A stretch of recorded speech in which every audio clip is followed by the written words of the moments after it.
Good afternoon, everyone. A warm welcome to all of you for joining us today for this exciting AMA session with a distinguished leader in the tech world. My name is Basundra, and I'll be your host for this session. Today, we have the pleasure of speaking with Mr. Rishabh Jain, an IIT alumni and the head of product and engineering at Healthians. With over 13 years of experience in leading complex, cross functional teams in the technology domain, Rishabh has made a significant impact across various B2C organizations. At Healthians, he spearheads the engineering and product efforts, not just in the B2C space, but also extending into B2B, driving innovation and excellence in healthcare technology. While he is leading product and engineering at Healthians, he is with his vision left an incredible mark at Amazon. Rishabh is not only seasoned leader, but also someone with a deep passion for automation, data science, and large-scale system design. His extensive experience and insights are invaluable to everyone interested in the fields of technology, healthcare, and innovation. We are thrilled to have him here to answer all the questions, whether it's about his journey, his work at Healthians, or his personal interest in technology. Without further ado, let's give him a warm welcome. Rishabh, would you like to introduce yourself? Sure. Thanks, Vasundhara, for introducing me. Uh, Hi, everyone. As Vasundhara has already mentioned, I have been working in the industry for the last 13 years. Uh, and currently, I'm at Healthians. I am heading around 70 folks, and we are both handling the product and tech in the team. It has been 2+ years at Healthians now. Before that, I've worked with the organizations like Amazon, Zomato, Cultfit, and in the fintech world as well. I have worked cross-domain, uh, which includes fintech and other technology companies. I did my undergrad from IIT, but it was in not a computer science domain. I did it from textile. And then I moved to software engineering profile. Then I did my master's in computer science, which was focused around machine learning. And then I did some work in fintech, e-commerce, and various domains. So I have interactions with a lot of cross-domain uh, companies, and I think my stack is also very varied. Those of you who might be interested in that, I've worked with Java, Golang, PHP, Python, yeah, Kotlin. So I personally believe that any good technology person is stack agnostic, and if they're a good learner, they can move from one place to another without any barrier of which language or platform they've worked in before. Yeah, that was a brief introduction about myself. Thank you for sharing that, Rishabh. It's inspiring to hear about the incredible work you and your team are doing. Now, let's dive into the AMA portion of our session. We have received some great questions. We are waiting for some more during the moderation process. Uh, I would request everybody to please feel free to ask questions.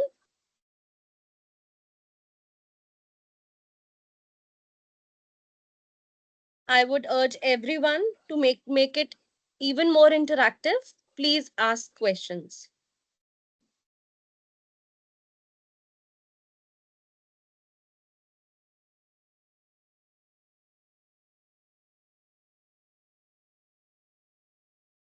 Okay, Rishabh. So the first one that I can see is, what advice would you give to someone transitioning into product management from a different background, such as engineering or marketing? Right, sure. So basically, I've seen the such journeys happen in my previous experience. It depends upon like what kind of an organization you are in. Sometimes an early stage organization is more open to giving you that opportunity internally, and you should obviously try talking to your leaders where they are if they are open to giving you that new opportunity. That would be very excellent. But for becoming a product manager, I think there are certain uh, areas of expertise or skills that you need to cover and try to get better at.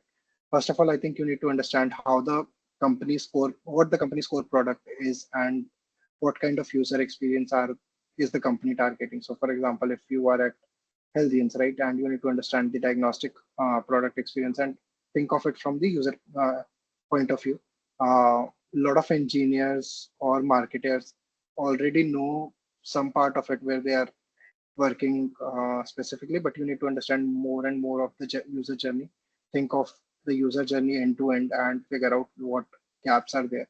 And when you are able to come up with those insights, I think it is a good indicator that you can be good product manager. Then apart from that, you should have some experience or some exposure to building wireframes, product screens, have some design interactions to get better at it. uh, then the third thing that a product manager has to do very significantly is stakeholder management, because product manager has to interact with every stakeholder in the company who expects some kind of work from the technological product, right? So you need to get better at dealing with them. What are their expectations, and how does it fit into the larger goal of the company? Any side effect of any feature that goes live, you have to be aware of those and be able to better tell everyone that this is how something is going to work out. And finally, I think one thing that a good product manager has to have is a high standard of quality. I do not encourage people to ship uh, acceptable level of work, but it has to be something that creates a wow factor in the customer's mind. And I think that is a sign of a good product manager. Thank you, Rishabh, for answering. We have received another question from Anmol Bhatnagar. As a fresher, what key skills should we focus on to start a successful career in engineering? Sure. Uh, Hi, Anmol, thanks for the question. So I think freshers are generally not aware of the industry, and I think it becomes slightly confusing for them from where to start and how to begin. So there are multiple type of interview rounds that you would be facing if we are focusing on how to clear the interview. One way is to lead code and do more of data structure algorithms questions and keep building your profile there, and that helps you clear the algorithmic and interview questions where you face data structure and algorithm rounds, right? But another key skill that I always recommend people is to start building things on their own. So take any product, think of a basic version of it and start building it. When you build, then you'll face some technical challenges, some nitty issues, small issues, and then you get over those uh, question and answers, which the interviewer will ask when you give the interview. So that would be my recommendation. Take any language. You can start with the most popular one, or anything that you are most aware of, because as I mentioned in the beginning, uh, good companies do not worry about languages. They'll give you chance anyway. And keep building your profile on the data structure and algorithm bit while continuing to build a product or an app which you can showcase in your portfolio.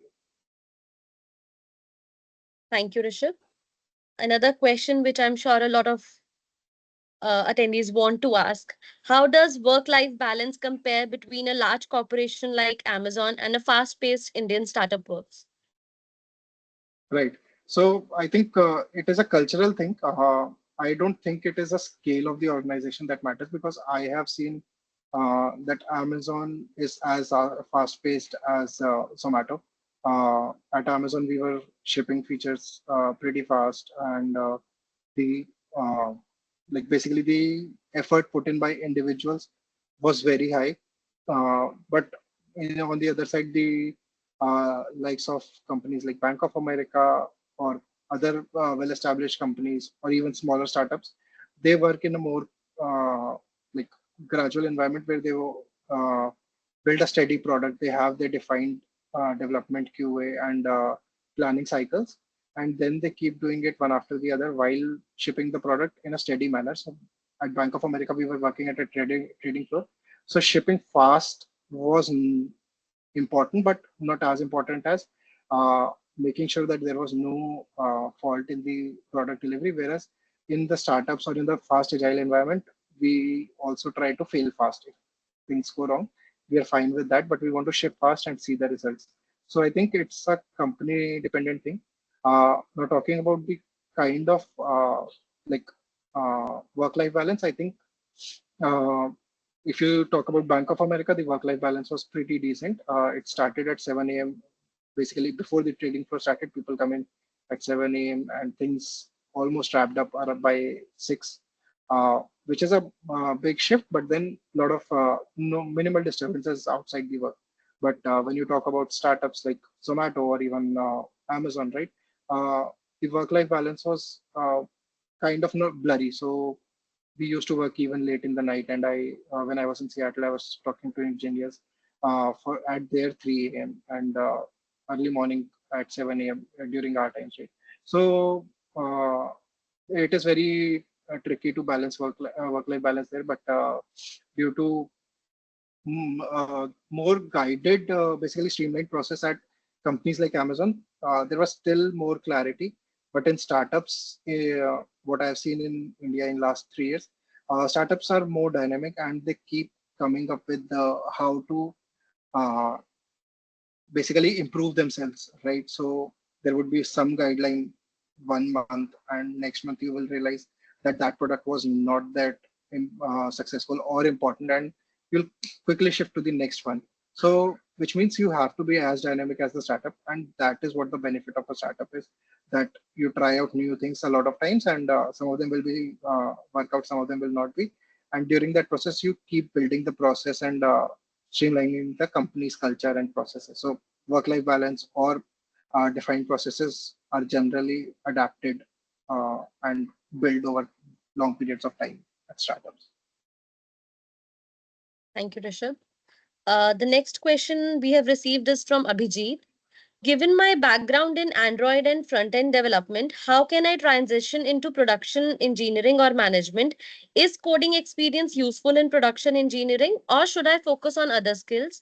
Also, how can I bridge the gap between my government job and current market trends in production engineering? Got it. So by production engineering, I would assume end-to-end product engineering, basically product management kind of a role, uh, where you are handling an entire product from end to end, back end, front end as well.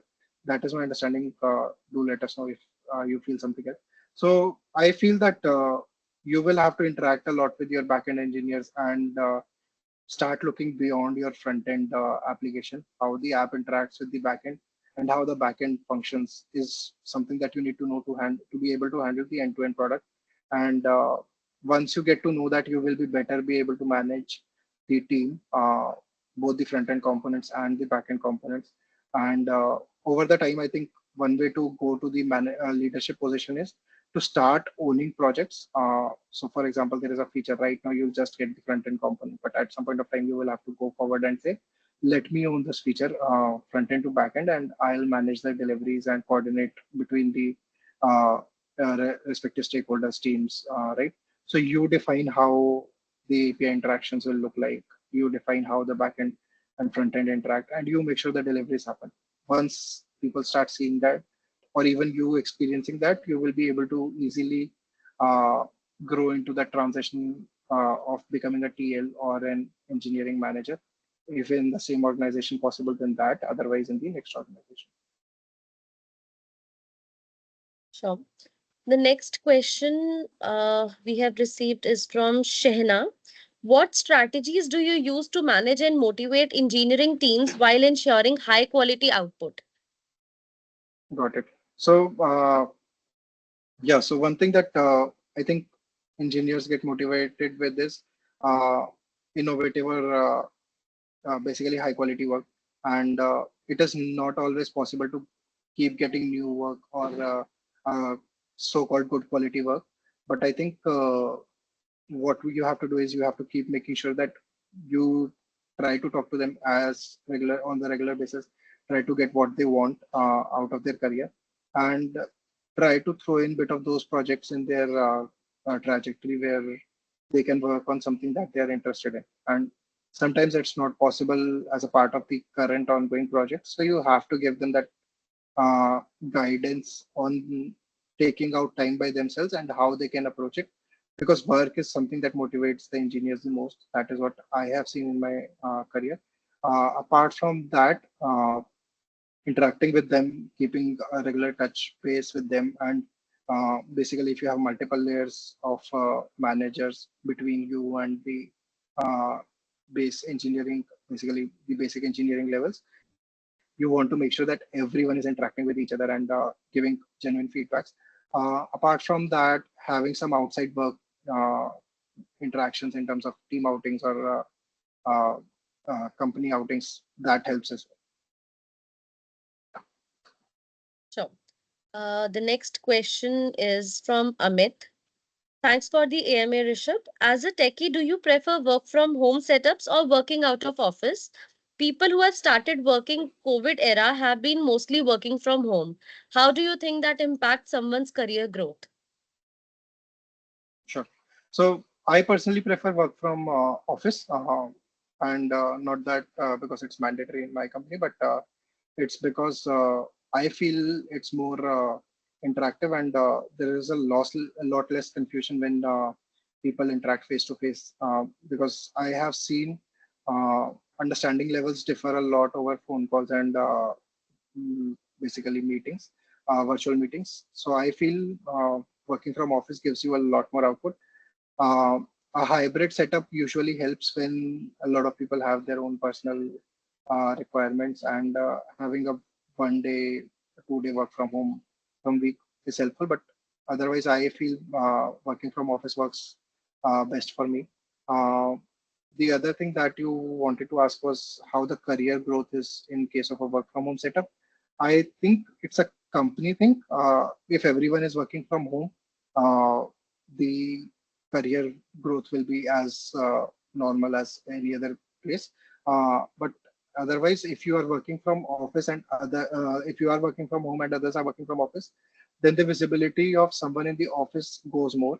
So if I have some burning issues, some new urgent task, and I see someone sitting right outside my uh, office, so I would call him and get him to start looking into that rather than figuring out who all are actually working right now and who all are kind of only work away from their keyboard at this moment. So working from office obviously helps if some of the people are coming to office versus you are working from home. Sure. Rishabh, do you think that working from home, wherever candidates has accepted this as standard of living, is it becoming a challenge in their career when they switch their job and then they have to work from office? Is this becoming a So limitation? yeah, so I think it is partially psychological. So if you are working in a city which and you're working from home, and then eventually you switch to a job which requires you to move cities because of working from office culture. First of all, that would be a mental barrier for you because you'll increase expenses, and I don't know how much salary increase someone gets, but that compromise you'll have to make, right? And otherwise you might also uh, get that tendency or inertia that working from home was so much better. I had more time for myself, my family, or whatever, right? So I think a lot of psychological things will come into the play, but I personally prefer a social interaction at workplace. And as I already mentioned, a more clear discussion with the stakeholders. So that gives me that mindset that working from office should be something that everyone should prefer, at least 3 days a week. Sure. I would request our audience to please keep asking questions. The other question that I have received for you is how do you manage burnout in your engineering teams, especially in a high demand environment? Right. So I think one way to do that is make like kind of have a rotation between the projects. So some of the projects are urgent timeline, high work, and the deliveries has to be fast. So there's a lot of chances of burnout with that. But try to rotate them with some consolidation work, some lean time, where they get projects at a slower pace. And if you have multiple teams, it might also be possible to keep rotating the projects within them. Also, there are peak seasons and lean seasons in the business. So you need to make sure that the teams have that kind of work deliveries where the projects are delivered in time at before the peak season or during the peak season, and then you give them at a slower pace, right? Apart from that, the other way is better planning, definitely. In my opinion, if these stakeholders and the leaders plan better, burnout happens a lot less because things are already thought of rather than surprises coming in between during the delivery. Thanks for answering, Rishabh. The next question is from Akshay Bansal. Is there any research going on in India which utilize AI to detect early symptoms in terminal illness? Right. So I personally believe a lot of people are doing that. There's no like definitive thing to say that okay, this agency is doing that this specific research work, but I would assume this is a very common topic of trying out AI, either in cancer or in other things where you can utilize blood sample to and their images to keep detecting and matching it with the cancer patients and see if you can detect it at the early stage. Uh, but it's not just like that. I don't know any ABC institute where you can go and join that. But I'm pretty sure that this is a common thing that even students would be trying in the research center in their education, because I know at during my period at NYU, one of my colleagues did that with I think lung cancer or some kind of images to get that result. The results were not that promising, but yeah, people have been trying that for. Thank you. The next question is from again Chehna. What upcoming trends in technology or product management do you think will have the most impact in next few years? Sure. So one thing that I am sure about is Gen AI is gaining a lot of popularity, and most of you would have already seen its impact or used it in your day-to-day. Uh, Although what I believe is that we are still scratching the surface, or we are still trying to figure out where it fits the best. Right now, it's starting in a co-pilot mode. Some of the places we are utilizing it to augment the individual workers. Uh, but we still don't know what kind of future does it hold, whether it will combine with robotics and give us a fully functional robot to do the mundane tasks, or whether it will start becoming a decision maker and most of the flows will start automating, and you could in some days have a automatic code generating model which starts delivering mobile applications, right? So Gen AI is one big field. Then I think Web 3.0 has been going on for so long. Uh, People have been using it. Its popularity keeps gaining spike and then hitting lows. But I think Web 3.0 is also another new technology that is coming up. Thank you, Rishabh. The next question is from Kiran Burman. Thanks for the AMA, Rishabh. As a fresher, what key skills should I focus on to start a successful career? Right. So if you're talking about software engineering, I mentioned basically start building an application or a project, right?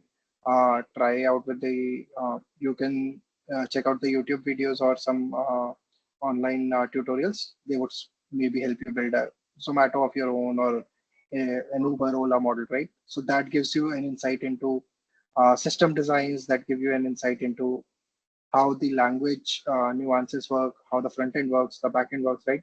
When you have that entire journey mapped out, you can probably take a call for yourself whether you are more interested in a back end or a front end profile, and you can start building on those more.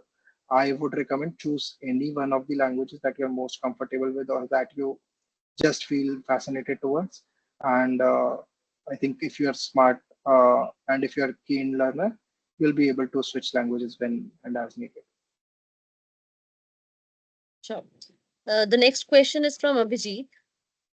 To transition effectively from software development to production management, what specific tools, frameworks, or methodologies should I master, especially considering the growing influence of AI in production processes? Additionally, how does the roles of production manager, team lead, and product manager differ in terms of responsibilities and skills, particularly in adapting to future trends like AI integration, leadership, technical expertise, and business strategy? So, Abhijit, I am not sure about what is production manager. My understanding was that a product manager is what you are referring to. So, transitioning from an engineer to product manager, I would say building basically having understanding of the designs, having understanding of the how to build a wireframe uh, and how your user experience, user journey works is the starting point. Uh, and then the major challenge would come into someone giving you that opportunity. As I mentioned, that you will have to probably try out in your own organization or outside organizations. But yeah, you will need to have some basic skills on that side. Okay, so we have another question. Thanks for the MA Rishabh. How does career progression and opportunities for engineers differ in big tech companies like Amazon versus startups? I think you have answered this earlier also, but maybe for Rajneesh once again. Yeah. So basically, the career progression difference between a bigger organization and a smaller organization is one big thing is that they have a standardized career path listed out for them. The likes of Amazon, they have SD1, 2, 3, then they'll have a manager, then manager 2, and so on, right? They already have the levels defined. For a startup, it starts with two engineers. So you, one might be a manager, one might be an SD1, right? And they start defining the levels as and when more people join, or they expect the people that it has been 2 years, we have to give them some kind of a promotion, so let's add another layer between individual engineers, right? So startups are dynamic in that sense. Obviously a more mature startup at like Zomato or Healthian would have some level of levels defined or chalked out. But even then, as more and more basically the team size would grow, we'll keep carving out more progression levels or more career paths, right? In startups, a manager is no different from an individual contributor, right? Everything, or an architect, they're doing everything themselves. But whereas uh, in Amazon, you have a individual contributor career path and a management career path. So you start as a SD1, you grow as an SD2, and then an SG. Then you can go into a management path, or you can go into an architect path. If you go into an architect path, you become an SG3. If you go into a management path, you become an SDM, which is a software development manager, right? And then there are manager levels, and then there are architect levels where you keep growing into until you like reach the top chart. So, and then Amazon also has the definition of say, and this can be the final career path. For example, an SG2 can stay as an SG2 if they do not want to further take on more responsibilities, right? So, uh, likes the bigger organization have seen uh, so many sample cases to be able to define all those, whereas startups keep discovering them. And as and when newer and newer cases come, we keep defining that I need to add this layer, or I need to start distinguishing my engineering from a data science teams or a product management team or a designer team, right? So those levels keep coming in as and when we go. Uh, so startups generally are mostly that dynamic in the nature. Thank you, Rishabh. Before we move towards the end of the AMA session, I would like to ask a question. What about next? What are your future plans? What's coming next? What should we look forward to in your career? Sure.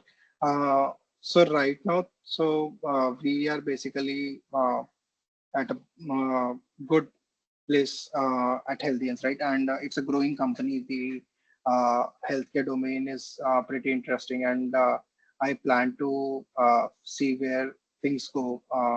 We are growing the product, we are growing the market, we are trying out a lot of innovations. We've tried a lot of Gen AI integrations and figuring out its impact on the customer journey.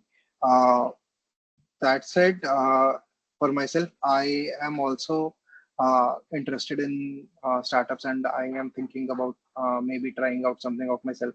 Uh, that is not yet defined when I'll do that, but that is something that excites me, and I keep talking to my friends around that. Maybe something that if it happens, you'll get to know. Sure, we'll be waiting for the formal announcement. I believe that was an engaging session for everyone. We have covered a lot of ground today, and I'm sure everyone here has gained valuable insights from your experience and knowledge. Rishabh, on behalf of everyone here, I would like to thank you for taking the time to share your journey, expertise, and thoughts for us. Before we wrap up, is there any final message or advice you would like to leave with our audience today? Sure. So I think the one thing that I would like to tell everyone is that the your career is very long. Sometimes people get obsessed over what am I getting now? What will I do if I do not get this? I think one thing is to take risks, and even if you don't get the your dream job, you uh, this might be the part to it, or you might even have a bigger dream job planned for you down the line. So keep experimenting, keep trying out things, and keep building as an engineer or a product manager. Keep building things, uh, and yeah, that will take you to a good success level. So one of our attendees requesting for a last question, Rishabh. Sorry for another five Sure, minutes delay. sure. I have opportunities for, so this question is from Abhijit. I have opportunities for remote roles in companies that pay well, particularly in product management or team lead positions. Given the current market conditions and the challenges of building relationships without face to face interaction, do you think it's a good idea to pursue these roles? Is remote work stable in this field, or should I prioritize stability over potential risk like job security during times of layoffs? Yeah, so I think remote roles are stable more or less. It depends upon the company's nature, how they've treated their employees in the past. I do not see an inherent risk with remote roles, but there is a tendency that I have seen with a lot of companies at some point of time they start calling their employees to the office. I have seen that with Zomato. I have seen that with Cult. I have seen that with Amazon. So sooner or later you might have to figure out whether you need to join back the office or not. And at that point of time, you'll face this restriction of whether you can move the your location or you end up looking for another job. And so if you think at some point of time you will be able to join their office if needed, or you will be able to find another job at that point of time, you can try out that remote job. Uh, yeah, but otherwise there's no risk in remote job as such. You can start it off and figure out where things go. Thank you, Rishabh. I promise this is going to be the last question. Do you find any difference between urban and rural health based on the data that you get in terms of different tests or services from different regions? Yeah. So one pattern that we feel urban versus rural is urban customer base is a lot of preventive focus. They are trying out post COVID. A lot of people are doing preventive health checkups. They want to figure out whether they there is a reason why they can fall ill or they'll have deficiencies or whatever, right? Whereas the rural is mostly driven by the doctor recommended test, where they go to the doctor because they are not well, and then doctor will prescribe them a test. So that is one big difference that we see in the markets, and that is why company Healthians is promoting more in the urban sector in terms of preventive health checkup and tying up with the basically B2B setups or basically doctors in the both the urban and rural, but rural primarily sends the customers which are focused on the medical tests more. Thank you. Thank you once again, Rishabh, for your time and all the valuable insights you have shared. Thank you for the one. Thank you to the wonderful audience for your participation and fantastic questions. We hope you enjoyed this session. Stay tuned for more such sessions. Until next time, take care. Have a great day ahead. This is Vasundhara, your host, signing off now. Thanks, Vasundhara. Thanks, everyone.